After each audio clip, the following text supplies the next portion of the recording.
Do you know the difference between optimizing for GEO versus SEO? Hi, I'm Hannah Rogers. I am a Senior Manager of Organic Strategy at Journey Further. Recently, we've had a lot of questions from clients about the difference between SEO and GEO. So I'm going to spend some time today discussing the optimizations it will do for both and how important they are to each platform. Optimizing metadata. So optimizing metadata is a key part of traditional SEO. So your metadata, so your H1s, your title tags, and to your lesser extent your meta descriptions are really important signposts to search engines to understand what your page is relevant for and what you want it to rank for. In terms of how important this is for SEO, we put this at a 9 or 10 on a scale. For LLMs, this is still really relevant. It is still a key signpost for your LLM crawlers, but I would say because LLMs rely a little bit more on authority signals from long form content and link building that will come onto data, we probably put it at an 8 or 9. Structuring on-site content in digestible chunks. So this is something that we've been discussing for SEO for a few years now in the wake of the helpful content and EAT updates from Google. So it is still very much a part of what you need to be doing for SEO. So search engines can find that and users can find that. We'd probably say that this is about an 8 in terms of importance for SEO on a scale. For LLMs and for GEO, we'd say this is probably about the same, maybe a half a point more. So probably looking at 8.5 to 9 for how important this is for LLMs. The reason being that LLMs get more of those conversational queries where they're likely to want little snippets of text, so quick answers rather than having to surface and serve through a big chunk of text to find what they want. Ensuring key functionalities exist on site without JavaScript. All SEOs know that the difficulties with JavaScript are that Google and other search engines do struggle to call JavaScript. So there are instances at which key parts of your site, key interactive functions and key content may be missed.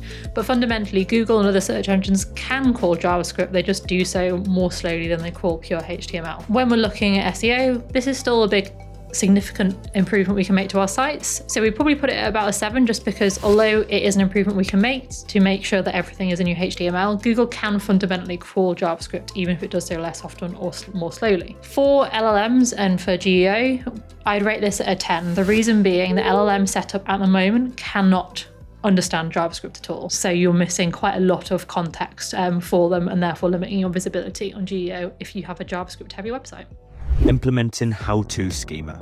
So implementing schema, again, something we've spoken about in the general SEO space for quite a long time. Schema and structured data is very important when it comes to, again, signposting where relevant information is on site for Google, so it can serve that for user queries. It's also very important when we look at featuring in Google's rich snippets, so when you're looking at your knowledge panels and other things that appear on SERP that we want to be visible for.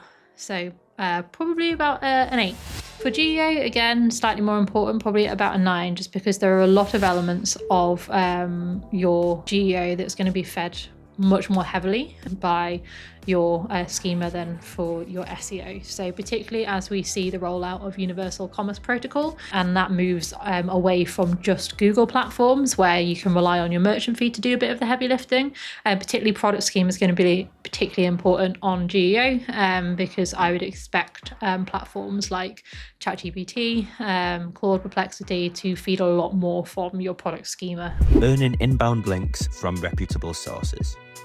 Yeah, so inbound links obviously it's been a huge talking point in SEO since SEO became a thing. We have noticed over the last few years that the value of link building not necessarily has gone down, but link building itself has become more difficult. So still important for SEO, probably again about a 7, I think, in terms of link building, making sure that we've got that authority being driven, particularly with EAT, it has retained some relevance. But for LLMs, given that the way that we know that they feed to create your GEO visibility, it's incredibly important. So link building back up to a 9 or a 10 for GEO, because we know that those inbound links are what's driving your mentions, and it's where you become visible in citations for LLMs. Earning brand mentions from authoritative publications.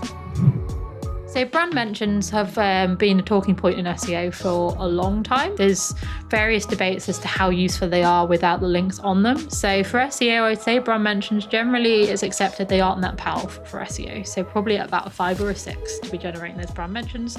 For GEO, however, those brand mentions are much more powerful. There's less inclination to put the weight on the inbound link with the brand mention for GEO, whereas we struggle to see the value of that for traditional search engines. It's much more clear that if you are featured on an authoritative publication with just a brand mention, you're still likely to be pulled into an article that's cited and therefore get mentioned on GEO.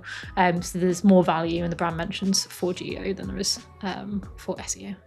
User-generated content. So user-generated content largely refers to the creation of reviews and kind of user commentary on site around your products. So again, it has been a talking point for a long time in SEO. We know that user-generated content is a key part of the EEAT metric because it really demonstrates that users buy into what you want. So we always recommend that encouraging reviews, genuine reviews is a great thing to do for our clients to make sure we're bolstering authority and increasing organic visibility. So probably rate this at about 6.5 for importance for SEO. Again, though, this is something that comes to the fore a little bit more heavily when we're talking about GEO. So user-generated content is a great way of demonstrating to an LLM that you are really, really trusted. They're more likely to be engaging, as we know, with user-generated content platforms. So not just reviews, but also platforms like Reddit to understand what people want and what people are responding to in terms of what they look for when they put their queries in. So we'd rate this at probably 8.5 or a 9 for your GEO, so slightly more significant than from your SEO. Writing long-form editorial. So writing long-form editorial has always been one of the key pillars of SEO. It's incredibly important to make sure that we're serving all the touch points across the user journey, so not just focusing on your bottom of funnel customers. It's also incredibly important at making sure that we are playing into all of the trust factors that Google and other search engines need to allow us to rank well. So when we talk about helpful content, when we talk about EEAT, this is really, really important for us to have. So long form content allows us to address user problems, allows us to demonstrate expertise and authority. That means that we're visible for related queries, but also means that we have more authority on the top level terms you want to rank for our key categories. So definitely important for SEO. I think probably an 8 for SEO. You can do SEO strategy without it, but realistically, it's a key part once we want to move beyond the basics. For GEO, I would up the importance probably to about a 9, just because again, GEO relies less on the commercial optimizations. They are still important, but whereas that is a heavyweight for SEO, the long form content and the authority plays so much more of a role in GEO that again, I would bring this to the fore. You need the long form content because the way that people are using LLMs and the way that we're appearing in GEO is in response to conversational queries rather than commercial ones, by and large. So by having these conversations, by having that long form content, we're more likely to surface the content that's needed to populate those prompts responses. So yeah, much more important. Including visual content like videos or infographics. So visual content has been, again, one of those subjects that's kind of been debated for SEO, and it kind of seems to ebb and flow in terms of how people think it is important.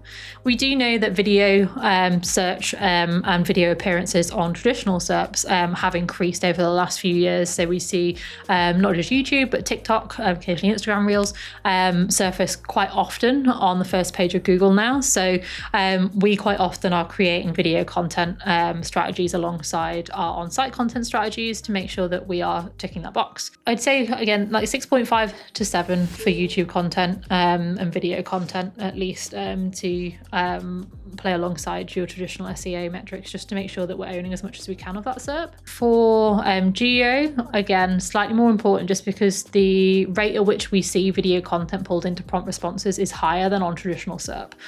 So there are more examples, more instances, a higher percentage essentially of prompts are returning some form of video content within them versus traditional search. So if we really want to make sure we're dominating your GEO visibility, having that video content there means that you're more likely to dominate more of that prompt response. So yeah, very important to have your video content strategy alongside your on-site content strategy. Probably late in 8.5. Answering conversational queries. So conversational queries are much more of a thing now we have GEO launching. So for SEO, we've always tried to inform long form content and FAQs based on what people are wanting answers to. So being informed by people also ask queries on Google, informing that based on kind of various tools we can see, social listening tools to see what people are discussing. So it is important because it is a way of understanding what people are likely to be searching for. Probably a 6 out of 10 again, for writing and responding to conversational queries for SEO, it's a good way of informing long form content. For GEO, however, given that the way that people are using GEO is conversational in and of itself, very much more important to make sure that we are talking and we are writing content in such a way that is responding to how people are going to be asking that, because it's how we're more likely to be visible.